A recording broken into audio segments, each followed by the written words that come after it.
When we experience disrespect, our first instinct is often to react emotionally. We might feel anger, shame, or defensiveness. But what's actually happening on a biological level is far more revealing and empowering than we might realize. Disrespect activates what's known as the brain's survival circuitry. More specifically, it engages parts of the limbic system, particularly the amygdala, which is responsible for detecting threats in our environment. This response is deeply ingrained in human evolution. In tribal or ancestral contexts, being excluded, insulted, or dishonored could signal a real threat to one's social standing and even survival.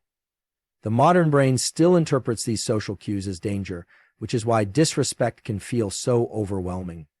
The moment someone disrespects you, your body begins to prepare for a challenge. Hormones such as cortisol and adrenaline are released into your bloodstream, your heart rate increases, your pupils dilate, and your muscles tense. This is not weakness.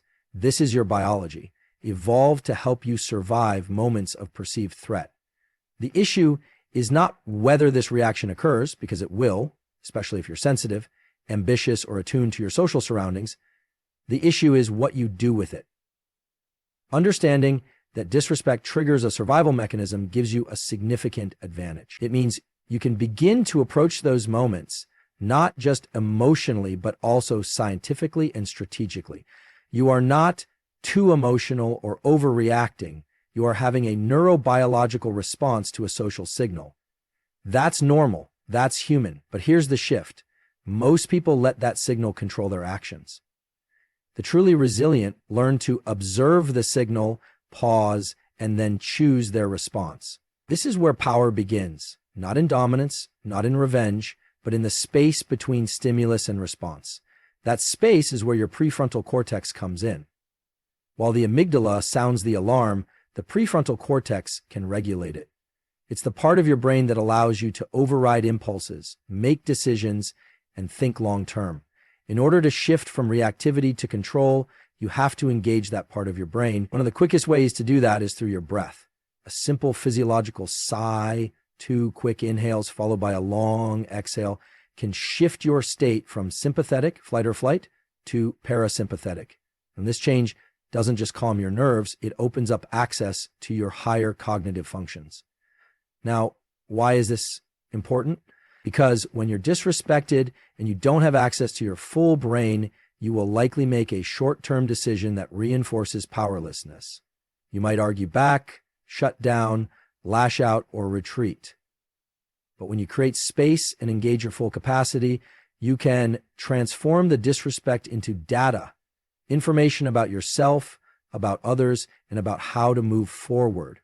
Disrespect is not always a reflection of your value. Sometimes it's a reflection of the other person's fear, envy, ignorance, or projection. Understanding this doesn't make the experience hurt less, but it helps you interpret it with clarity rather than internalize it. That distinction is crucial. When you see disrespect as a mirror held up to someone else's psychology, not as a verdict on your own, you begin to regain your personal authority. In those moments, you are faced with a choice. You can let your survival circuitry dictate your reaction, or you can use that activation as a source of focus. You can channel that energy into your goals, your routines, your mission. The fire inside doesn't have to burn you down. It can light the way forward. The brain that gets challenged grows stronger.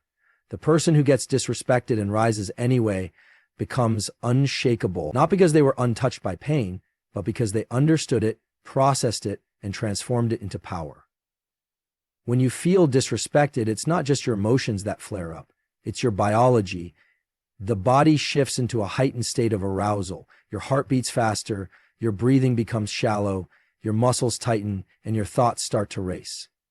This is a classic stress response. In neuroscience, it's known as sympathetic nervous system activation, often referred to as the fight or flight response. But here's something most people don't realize. This state is not only about fighting or fleeing, there's a third option, focusing, and it may be the most powerful one of all. The same chemicals that flood your body during a moment of disrespect, adrenaline, noradrenaline, and cortisol, don't only exist to help you escape or retaliate, and they also sharpen your senses. Your pupils dilate to let in more light, your auditory perception changes to detect more subtle sounds, and your attention narrows. In evolutionary terms, this made sense. Our ancestors needed to concentrate deeply on the source of the threat in order to survive. But in the modern world, these same responses can be repurposed. Instead of using that energy to react impulsively or emotionally, we can harness it to become intensely focused and strategic. Turning a disrespectful moment into a focused moment begins with awareness. Most people become hijacked by the stress. They yell back, shut down, or spiral into overthinking. But if you can recognize what's happening inside your body, you can flip the script. You can say to yourself, this is activation. This is energy. I can use this. That simple internal shift begins the process of redirecting your nervous system from reactive to responsive. This is where cognitive override begins. The prefrontal cortex, the rational and decision-making part of the brain, can regulate the emotional reactivity coming from the limbic system, especially the amygdala. But for this override to work, you need a bridge. And that bridge is built through physiological control. Practices like deep breathing, visual anchoring, fixing your gaze on a stable point, or even physical stillness can reestablish executive function in your brain. Once you've regained access to higher level thinking, the magic happens. You no longer react to disrespect, you leverage it. Every moment of disrespect can be converted into a moment of planning. Let's say someone tries to belittle your effort, embarrass you in front of others, or discount your ideas. The typical person might freeze, lash out, or obsess about the event for days. But someone who has trained themselves to use the fight or focus response will instead channel that energy into action. They'll write, strategize, train, improve, or plan their next steps with clarity. They don't suppress the emotion, they transform it into forward movement. One of the most overlooked truths about performance, creativity, and leadership is this. Many of the world's most disciplined and focused people learn to harness emotional pain. They didn't wait for calm, comfortable conditions to show up. They trained themselves to work in the fire, to think when stressed, to move when discouraged. And often, the spark that started their journey was some form of disrespect. Someone telling them they weren't good enough, smart enough, strong enough. You have that same biology, you have that same power, but it takes awareness and repetition to shift from reaction to redirection. The next time you feel the blood rushing to your face after a comment or your fists clench after an insult, take a breath. Lock your attention. Tell yourself this is focus fuel. Then act on it. Do something that gets you one step closer to your goals. The emotions won't disappear. You're human. But the difference is you're no longer run by them. You're using them. And that's how you turn the stress of disrespect into the laser-like focus of progress. When someone disrespects you, it's easy to take it personal. The words, the tone, the body language, they hit hard, and often they hit deep. But one of the most powerful psychological tools you can develop is the ability to pause and separate yourself from the moment. That begins with a mental shift.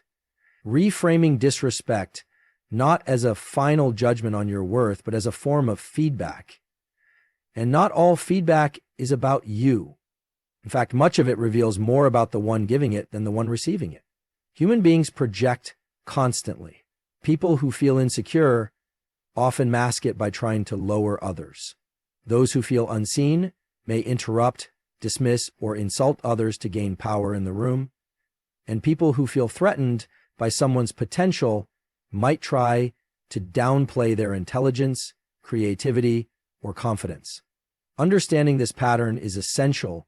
Disrespect is often not a reflection of your weakness. It's a spotlight on someone else's discomfort, fear, or unresolved issues.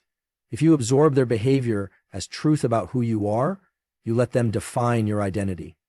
But if you observe their behavior as data, you keep your self-preem intact and you gain valuable insight.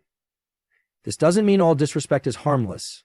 It can hurt, and sometimes it reveals real problems. You may be in an unhealthy environment, working under poor leadership, or surrounded by people who don't value growth. In these cases, the disrespect becomes a signal, a kind of feedback that can guide your next decision. But again, it's not about proving your worth in reaction to their comments. It's about asking deeper questions. What does this moment teach me about them, about myself, about the space I'm operating in? Reframing is not a trick. It's a real science-backed process of changing the emotional meaning we attach to a situation. In cognitive behavioral therapy, reframing is used to help people reinterpret situations in ways that reduce stress and promote productive action. Neuroscience backs this up too. When you change your internal narrative, the brain creates new pathways, literally rewiring itself to respond differently in the future. This is neuroplasticity at work. The more you practice reframing disrespect as feedback, not failure, the more emotionally agile and resilient you become. Another important aspect is self-talk. After a disrespectful interaction, most people unconsciously replay the event with negative inner dialogue.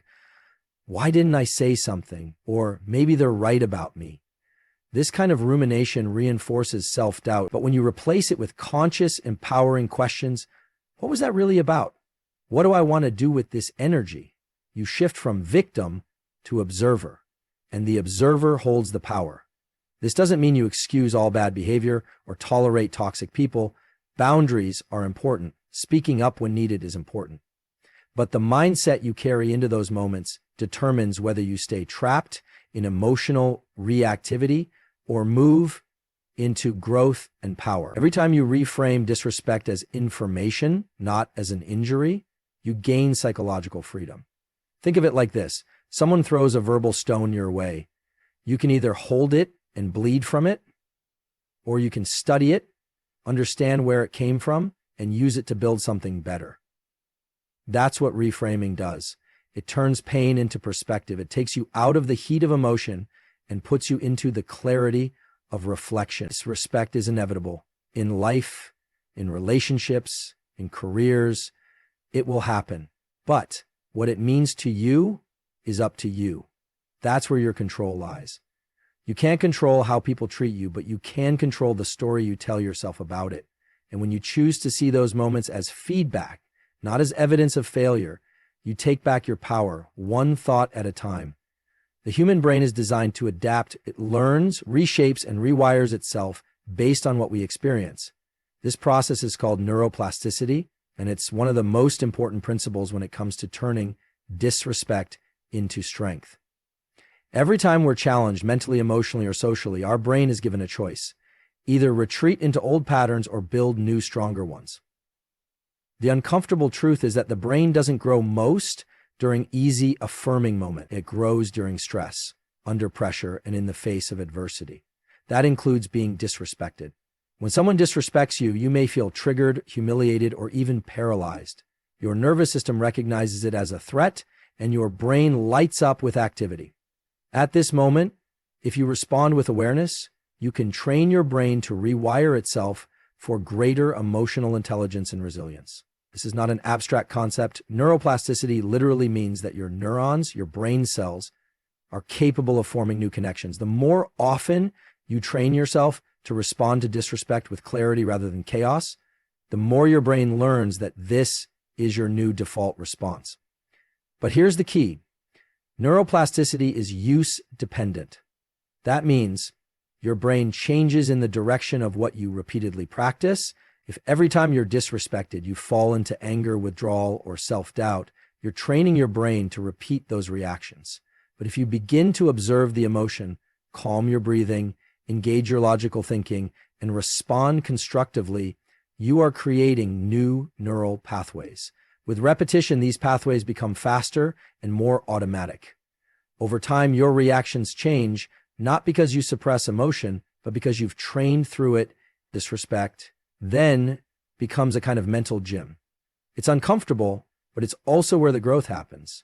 Just like lifting heavy weights stresses your muscles so they can grow stronger, moments of emotional pain, if handled with intention, can strengthen your ability to stay calm, think clearly, and take powerful action. The key is to not avoid the discomfort, but to lean into it, feel it fully, and respond with awareness. You're not denying the emotion. You're integrating it into a larger, wiser part of yourself.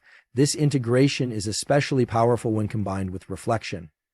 After a disrespectful encounter, instead of obsessing over what you wish you'd said or how they made you feel, ask yourself, what did this moment activate in me? Why did it hit so hard? Was it a core wound, a past experience, or something that challenged my identity? These questions stimulate the brain's default mode network, which helps process meaning and identity. When you reflect like this, your brain makes sense of the experience and reorganizes how it holds on to that emotional memory. This is another form of plasticity, updating old stories into new ones. It's also worth noting that the brain's capacity to change doesn't stop in childhood or adolescence. It continues throughout your entire life, especially when you consciously challenge it. That means no matter how many times you've reacted poorly in the past, you're never stuck. You can retrain. You can rebuild. And disrespect, as painful as it may feel, can be one of the most powerful tools in that rebuilding process, if you let it be. So every time someone talks down to you, underestimates you, or discredits your effort, remember what's really happening. You're not just being insulted, you're being offered a mental challenge. Your brain is in a moment of tension. That tension is either going to shape you or shrink you. And the outcome depends on one thing: how you respond. Not with ego, not with aggression, but with presence, clarity, and choice. Because when you consistently train your mind under pressure, the pressure stops breaking you and starts building you. One of the most overlooked yet powerful tools for personal transformation is self-regulation. When we're disrespected, our first reaction is usually emotional: anger, shame, frustration, or defensiveness. These responses are natural and biologically wired, but there is a crucial gap between that emotional trigger and how we choose to respond. And it's within that gap where strength, discipline, and growth are built. Self-regulation is the ability to stay grounded and composed in the face of emotional intensity, and it's something you can train deliberately. It starts with mastering your internal state before attempting to influence anything external. When you feel disrespected, your body instantly enters a state of physiological arousal. This is controlled by your autonomic nervous system, and more specifically, your sympathetic branch, the one responsible for the fight or flight response. Your heart rate increases, blood flow shifts, breathing changes, and your ability to think clearly decreases. But none of this is a sign that you're weak. It's simply a signal. The signal tells you something important just happened. Pay attention. The challenge is not the reaction itself, but whether you allow it to guide your actions without your awareness. One of the fastest and most effective tools to regain control is breathwork. The nervous system is uniquely wired to respond to the breath, especially the exhale. When you elongate your exhale, making it longer than your inhale, you signal to the brain that you're not in immediate danger. This activates the parasympathetic nervous system, which helps you return to a calm, focused state. Techniques like the physiological sigh, a deep inhale, followed by a second shorter inhale and then a long exhale, can immediately calm your nervous system. And that calm, you don't just feel better, you gain access to clearer thinking, emotional control, and the ability to make better decisions. Vision is another tool that can regulate your internal state. When stressed, your vision narrows. This is called tunnel vision, and it's part of your survival wiring. But by consciously widening your gaze, literally looking out at the periphery of your visual field, you send a safety signal to the brain. It tells your system, I'm not being physically threatened, I can stay open, I can stay aware. These kinds of tools are simple, but powerful. They give you back control when your emotions are trying to take over. Self-talk is another pillar of self-regulation. After a disrespectful encounter, most people let their inner voice turn against them. They repeat the moment in their mind, beat themselves up for not responding better, or start questioning their worth. This inner narrative keeps you in a state of emotional chaos. But if you can pause and replace those spiraling thoughts with intentional, grounded language, this is not about me. I can learn from this. I choose how I respond. You shift the energy entirely. Your brain listens to the language you use. It builds patterns around it. If your self-talk is empowering, your reactions become more stable and strategic. This process is not about denying your emotions. It's about guiding them. It's about acknowledging, yes, that hurt.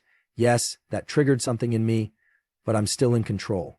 That mindset builds emotional endurance. And when practiced over time, it becomes your new normal. You don't have to rely on willpower in every moment. You become someone who naturally responds with awareness and discipline. The ultimate power in the face of disrespect is not proving someone wrong with aggression or anger. It's proving yourself right through composure, through intelligent action, through growth. That composure comes from self-regulation, and the more you train it through breath, vision, body awareness, and intentional thought, the less power other people have over your internal state. That's not just resilience, that's transformation. When someone disrespects you, it's easy to fall into the trap of emotional reaction, anger, resentment, or even the desire for revenge. But emotional reactivity often leads to wasted time and energy. What if instead of using that energy to spiral downward, you could redirect it toward building something that makes you stronger? If guided with intention, becomes one of the most powerful fuels for progress. Every insult, every dismissal, every condescending look or belittling comment can be a spark. That spark can burn you out, or it can light a fire within you that drives your focus, habits, and long-term vision. You have to ask yourself, what will I do with this energy? Will I waste it by trying to convince someone of my worth, or will I convert it into the kind of effort that makes my value undeniable, no matter what they think? When you channel your emotional response into consistent, purposeful effort, something powerful happens.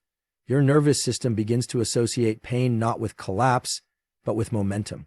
The stress hormones released in your body, adrenaline and cortisol, are no longer seen as signs of weakness, but as signals to move, to act, to build. That's how you reshape your internal narrative. You begin to believe through action that you can handle pressure, and not just handle it, but use it. This is where discipline becomes essential. You don't need motivation to turn disrespect into growth. You need structure. Discipline is the container that catches the emotional energy and converts it into forward motion. A daily routine, a consistent practice, a focused plan, these give your energy direction. Without them, that emotional energy leaks out in the form of overthinking, emotional outbursts, or inaction. But when you pour that energy into deliberate habits, training, learning, improving, it compounds. You don't have to do anything dramatic in response to being disrespected. You don't need to announce your comeback. You don't need to post about being underestimated. You just need to get to work, quietly, consistently. Let the energy of disrespect fuel your discipline. That kind of power is not loud. It doesn't seek validation. It seeks progress. It seeks growth. And that growth becomes the ultimate proof, not just to others, but to yourself, that you are not defined by how others treat you. You are defined by how you respond. Over time, this approach begins to change your identity. You stop seeing yourself as someone who is hurt by disrespect, and you start seeing yourself as someone who grows through it. You stop asking, why did they treat me that way? And start asking, what did I build because of it? That mindset is a mark of personal leadership. You lead yourself before you lead anyone else. And you lead not with reaction, but with responsibility. The best part is this: the people who disrespected you don't need to see your progress. Your progress is not for them. It's for you. The life you build out of pain, the skills you sharpen under pressure, the strength you gain through every disciplined choice, that belongs to you. And one day, whether they notice or not, it won't matter. You won't be trying to prove anyone wrong anymore. You'll be too busy living in the proof that you are right to keep going, right to rise, right to use every moment of disrespect as fuel for your evolution. Let others waste their energy, tearing people down. You'll be too focused on building something unshakable. That's real power. And it starts the moment you decide that no disrespect will ever have more control over you than your own purpose